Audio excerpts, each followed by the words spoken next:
Dricus du Plessis is injured and out of UFC 317. Now, the fight was never confirmed, but he was set to fight Khamzat Chimaev for the middleweight championship belt. And now Dricus du Plessis has pulled out with an injury, and Khamzat has been complaining on Twitter a little bit, which is rich coming from him, considering he's pulled out of like 4 or 5 fights. And Caio Baralho has been offering to step in place of du Plessis and fight Khamzat Chimaev for the interim middleweight championship. Now, UFC 317 International Fight Week is cooked. We are absolutely done for. Islam Makhachev will not fight Ilia Topuria. Charles Oliveira will not fight Ilia Topuria. It would be unfair to give Dustin Poirier Ilia Topuria for his retirement fight. So Ilia has no contenders to realistically fight to prove himself at lightweight. Unless it's Justin Gaethje, but I don't want to see Justin Gaethje fight Ilia Topuria because we all know how that would go. Justin Gaethje would sleep Ilia Topuria. I'm joking. Ilia Topuria would ravage Justin Gaethje. I don't want to see that. Justin Gaethje is my favorite fighter. I'm wearing this fucking hoodie right now, and I don't want to see that happen. John Jones is ducking Tom Aspinall so hard, and he says he needs 6 months to prepare for Tom Aspinall, which fuck, I would too. I would take as many steroids as possible if I were going to fight Tom Aspinall. I would need 6 months to cycle a new steroid load or whatever the fuck, you know? So that is not happening for International Fight Week. So we have the 2 biggest fights in UFC history being Makhachev versus Topuria and John Jones versus Tom Aspinall, both not happening at UFC 317. Dricus du Plessis versus Khamzat Chimaev was supposed to be the backup. Like, that was like our last hope of a great fight at UFC 317. And now that has gone out of the window. So, today, I am going to be designing the most unrealistic card possible for 317. And it's going to be the best card you have ever seen. It's going to be filled with nonchalant bangers. I'm telling you. These are fights that you would never quite think of, and once you hear them, you're like, oh my goodness, that's a great fight. So, starting off on the early prelims, we're opening with Melsik Bagdasaryan versus Andre Fili. Both of these guys are coming off of a loss. We have Melsik Bagdasaryan, who recently just got slept by Gene Silva, and Andre Fili, who just got submitted by Malik Costa. I think this is a great fight. I think realistically, Bagdasaryan would probably win, but I think these are 2 faces that everyone knows right now, considering Bagdasaryan just got slept by Gene Silva, and everyone saw that. And Andre Fili, he's a fan favorite. People love Andre Fili, you know? So this is a good fight, and I think people would recognize both of these guys. That would draw some attention. Next up, we have Rhys McKee versus Carlos Leal. This is the moment I came up with this fight, I got excited because I want this fight to happen. Rhys McKee just had a great showing out on UFC Fight Night, Emmett versus Murphy. He beat the shit out of the guy that he was fighting. I forgot what the guy's name was, but he split his face wide open. Had a great last outing. Same with Carlos Leal, who secured a first-round finish. I don't remember when it happened, but it was within the last month for sure. So both of these guys are hot right now. Both of these guys are not hot. That's not what I meant. But both of these guys are doing well right now. So I think that this would be a great fight to make. This would be a slugfest. This would be a great fight to watch. Striking-wise, it would get people excited, and it will most likely end in a finish. I think this is a great fight to put on. Now, of course, we have to put on a quality performance. Jasmine Jasudavicius versus Rose Namajunas. Now, Jasmine Jasudavicius is pretty fucking sick. She's actually quite entertaining to watch, and I believe that she would do extremely well against Rose Namajunas, who just got smothered in her last fight. She's not looking very good, and Jasmine Jasudavicius is looking great. So I think this is just a good step up for Jasudavicius to rise in the rankings, you know? And Rose is on her way out, let's be for real, you know? Next fight, to close the prelims, we got Peyton Talbot, who's got a little bit of space down here. Cody Garbrandt versus Peyton Talbot. This is a fucking banger to close out the early prelims. Now, of course, I would love to put these guys on the prelims, but the fights that we have coming up on the prelims, you'll see why they're on the early prelims. I don't even know which fights have already been made for UFC 317, so that's why this video is a little bit unrealistic. I have not been paying attention to UFC 317 because I don't really care about it, because the big fights that were trying to be made are no longer able to be made, so why the fuck should I care about the card? So I don't know about any prelim or early prelim fights that have already been made. I should put that out there. But this is a great fight to close out the early prelims. Need I say more? Garbrandt will probably lose to Talbot, but that's neither here nor there. Talbot just lost recently, so he needs a bit of a bounce back win, and Cody Garbrandt is an easy bounce back win for Peyton Talbot, as much as I hate to say it. Now, moving on to the prelims. Opening up the prelims, we have Grant Dawson versus Renato Moicano. Now, you must be thinking, Moicano on the prelims. How good is this main card? Moicano opening the prelims. How good are the prelims? You shall see, my friend. You shall see. Grant Dawson, I believe he just got a win at UFC 310, I want to say. It could have been 311. And Moicano just lost at UFC 311. If it was at 311, then that means people saw both Grant Dawson and Moicano fight. They saw Grant Dawson put on a good performance, and they saw Moicano get submitted by Makhachev, which happens to everybody, you know? It's just the way it is. Now, this is a great fight. I would like to see this fight. However, there is another fight with Grant Dawson that I would like to see more, but I don't know how realistic it would be for it to be made, and that would be Grant Dawson versus Chase Hooper. Grant Dawson is low in the rankings, and Chase Hooper is on a pretty substantial win streak right now. I think it's either 5 or 6 right now. And obviously, Chase Hooper just fought 314, and he went the full distance with Jim Miller. So Chase Hooper is probably going to want to take a bit of a layoff, get ready for his next fight, really show that he can... he's already gotten a bunch of finishes, but really make a statement in his next performance. So I don't think this fight would happen, but I would like to see this fight happen at some point, even if it's not at UFC 317. Next fight, we have Kai Asakura versus Asu Almabayev. I'm putting big names on the prelims right now.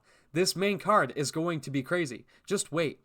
We got Kai Asakura, who got an immediate title shot in his UFC debut. What the fuck? I don't care he was the top guy at Ryzen. Not even Yuri Prohaska got an instant title shot. That's fucking retarded. And we got Asu Almabayev, who got knocked out via triple eye poke by Manel Kape.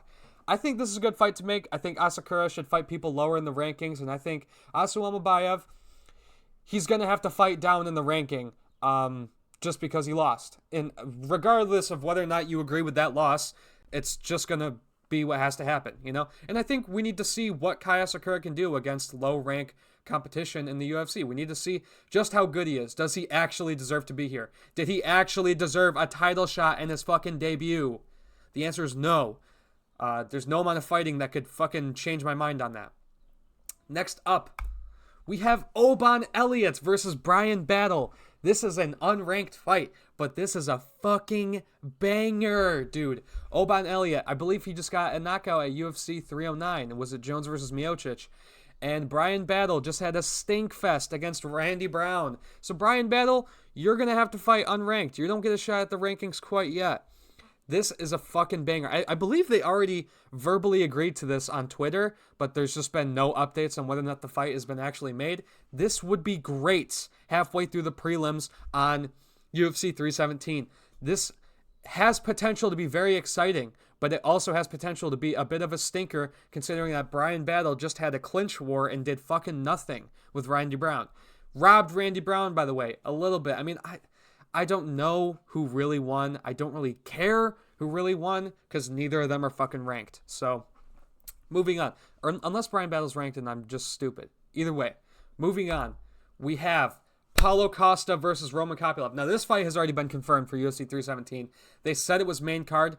Dear fucking God, I hope it's not on the main card. Because if this fight is on the main card, and then we also don't have Topuria versus Makhachev, don't have Aspinall versus Jones, and now don't have DDP versus Hamzat, this fight needs to get bumped down to the prelims. Because that main card needs to be fucking substantial. Either way, this is a great fight. I'm very excited for it. We got the King of the N-Word versus Big Chase Hooper. I'm very excited for this fight. Moving on. I believe that is the last fight. I could be...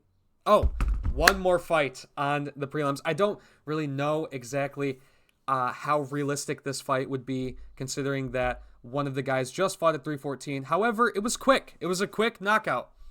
We have Dominic Reyes versus Alexander Rakic. I would love to see this fight at UFC 317. I think it's realistic. Rakic is coming off of a loss against Magomed Ankalaev.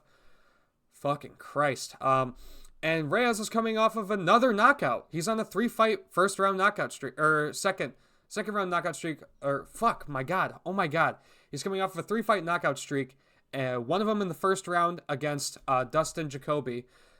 Second round TKO versus Anthony Smith, Lion Fart Smith. And then we have first round knockout against Nikita Krylov. Dominic Reyes, we are so fucking back, baby. We are so back. I would love to see this fight be made. Reyes deserves to fight up, and Rakic needs to fight down. Rakic also needs some new fucking coaches, because his coaches are stupid. This is a great fight. I think it could be made, considering that Reyes didn't really take that much damage, and he got a quick 2-minute finish at UFC 314. So I would love to see this fight made. This would be great to close the prelims. Now for the main card. I think that we should get some triple Fighting Nerds action for UFC 317. Opening up the main card, we have Mauricio Rufy versus Beneil Dariush. After Mauricio Rufy's first round spinning wheel kick finish against Bobby Green, he called out Beneil Dariush, and I say fuck it. Give him the fight, right? Let's see it. I want to just see it. I think this would be a very fun fight. We could see maybe how Mauricio Rufy handles takedowns and grappling, see how he fares there, because we know his striking is outstanding. For the second Fighting Nerds fight, we know Gene Silva would love to fight again. I mean, he fought, right as soon as he knocked out Melsik Bedisyarian, he immediately called out Bryce Mitchell that same night, and he set that fight immediately. I think it would be realistic to have him fight at UFC 317. Now, I would like to see him fight Arnold Allen. I love Arnold Allen. I think he's great. He's probably one of the best personalities in the UFC. And I think if he wins and he shuts down the prospect in Gene Silva, Arnold Allen gets a lot of hype. And it's entirely possible that he could shut down Gene Silva. Now, excuse me. I know Arnold Allen is dealing with a shoulder injury right now, so I'm not exactly sure when he is returning, but he has talked about it a bit on Twitter, saying that he is looking to return very soon. So maybe this summer he could return for International Fight Week and fight Gene Silva. I think that would be a great fight to put on the main card. Now, I speak for every UFC fan when I say that we want to see this fight. We want to see Dan Hooker versus Justin Gaethje rebooked. This fight could fucking save UFC 317. This fight could be absolutely amazing. It will be amazing if this gets rebooked. I'm not sure what the status on Dan Hooker's hand is. If his hand is still extremely fucked up and we don't get to see this fight, that would be an absolute travesty. But if his hand is on its way to being healed and he can get back in camp soon and this fight can be made, make it for 317 or 318 or just soon. This fight needs to happen. Next up for the co-main event, we have Zhang Weili versus Virna Jandiroba. I mean, we got to put another championship fight on the main card. The co-main's got to be a championship fight. It's probably going to have to be a women's MMA fight, but people love Zhang Weili. She's the GOAT. She's best. Dude, we love Zhang Weili. We love Zhang Weili. I speak for everyone when we say we want to see Zhang Weili, okay? She's fun. She's King Von incarnate, dude. She's the best. And Virna Jandiroba, I mean, she's good, you know. I don't really have much else to say about Virna Jandiroba. I mean, I could state the obvious, but it would be a little bit rude. So, that would be the co-main event. And then, obviously, the main event, Caio Borralho versus Khamzat Chimaev. That would be the third Fighting Nerd fight for UFC 317. I think that having 3 Fighting Nerds fights on UFC 317 would be great. They got to strike while the iron's hot with these Fighting Nerd guys. People would be excited to see the 3 of the Fighting Nerds fight on one main card. Like, people would be I can't even begin to describe what a good idea this is. So that is my my card construction for UFC 317. I'm not sure exactly how realistic it is, but I certainly would like to see these fights in that order take place. Let me know what you guys think. That's all. Peace out.